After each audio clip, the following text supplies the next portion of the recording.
Hi guys, my name is Raj, and also known as the Dentist Raj, and this is just my quick reaction surrounding the recent news that has come out of Scotland Dental Schools confirming that current dental students are going to have to redo their current year of dental school, their BDS year, and prospective dental students won't be accepted until 2022. If you haven't read the document, I've attached it to the description down below, where the information highlights a lack of clinical experience and a lack of AGP procedures as the reason behind the decision. As always, timestamps are in the description for further information, and apologies if there's a kind of lack of quality with the editing to this video, but I just really wanted to bring this video and my reaction out as quickly as I could for you guys, just to get that information out there. What's happening is nobody's fault, and it's yet another unfortunate situation which has been brought about by the coronavirus pandemic. But before I delve into further depths about my reaction, I just wanted to say that I'd be incredibly surprised if this situation does not also occur with English dental schools. And I'd be surprised if they do not follow suit. Though I really honestly do hope that I'm proved wrong for the sake of all current dental students in England. I do think all prospective and current dental students should prepare, and I'm asking you guys to hopefully prepare for the likelihood that this decision will be made in this country. Do leave in the comments your opinion on the whole situation and whether you think it's fair or not. Are you a current dental student who wants to redo the year because you've had an incredible lack of clinical experience? Or are you a prospective student who believes that it's really unfair that you're not going to be able to go to university until 2022 just because you've applied to dentistry? Let me know all your thoughts down below, and while you're down there, please do hit the like button if you enjoy the video, and subscribe because I'm going to be bringing out a lot more dental information videos and dental study tips. So let's just tackle this from a student and prospective student point of view, and let's just start with current dental students. Firstly, current dental students are hugely implicated by the situation. Obviously, it's common knowledge there's been a huge lack of clinical experience, right? 4th and 5th year students are usually expected to see 5 to 10 patients a week. And I know a lot of 4th years who have seen 5 to 10 patients this whole year, if that. And 5th years also far below their usual rate. And though this has been replaced by simulation, whether that's haptics or whether that's phantom heads, that can never recreate the real thing.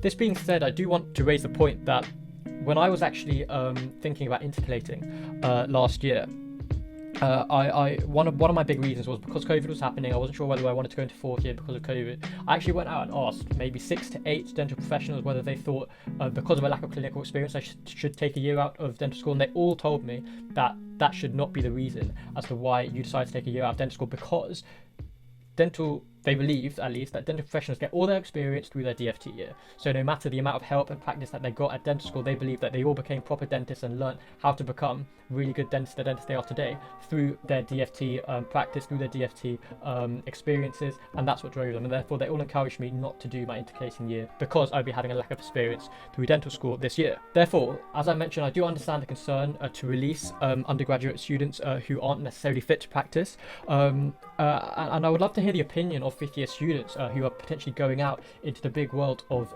dentistry, and whether you guys think you're ready to go out there and be a dentist, or whether you think you would benefit from another year of dental school, whether it's fair you think that you're going to potentially be forced to do another year of dental school. Furthermore, the obvious financial implications of this could be grave.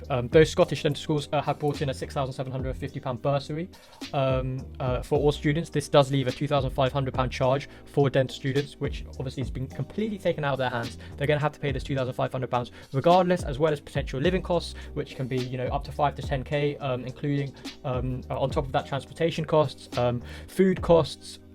This is all being completely taken out of dental students' hands. This leaves students with a minimum of £40,000 worth of debt when they leave dental school.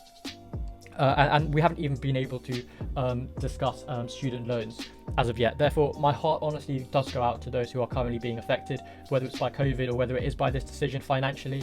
In my opinion, it's very unfair that dental students aren't even getting a say or an opportunity to do certain clinical exams to prove they are good enough, and they're going to have to deal with these financial implications. So I'm sorry if you are going through something like that. If the decision follows through in the UK, around 1,500 dental students won't graduate this year. And just to put that into context, usually dentists are responsible for around 500 to 1,000 patients a year. Therefore, this could leave 500,000 to 1 million patients across the country without a dentist, which obviously won't happen. But it will put even more pressure on current dentists current dental practices who are even struggling right now to handle the amount of patients that they need to see because of fallow time, because of social distancing. Therefore, this is going to create a great deal more problems, and as we can see, this domino effect continues through to prospective dental students. So let's get on to prospective dental students. They're probably going to have to take an unscheduled gap year prior to dental school now. Firstly, I would like to say, honestly, this isn't the worst thing. Honestly, in hindsight, I really do wish that I had taken a gap year before dental school, and the fact that you won't graduate until a year later now, even though it is a 5-year course, I promise you, it's not the biggest thing.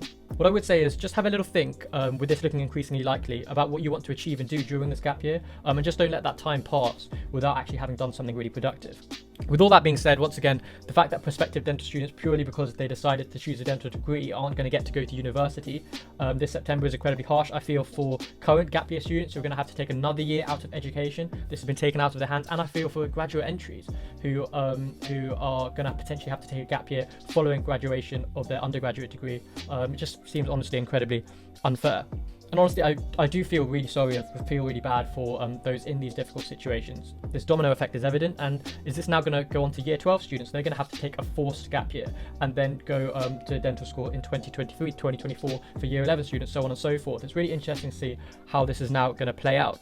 Ultimately, as I mentioned, this is no one's fault, and I hope no one is affected too badly by this whole situation. And if you are, please feel free to leave a comment below or message me directly on Instagram if you just want someone to talk to about this whole situation.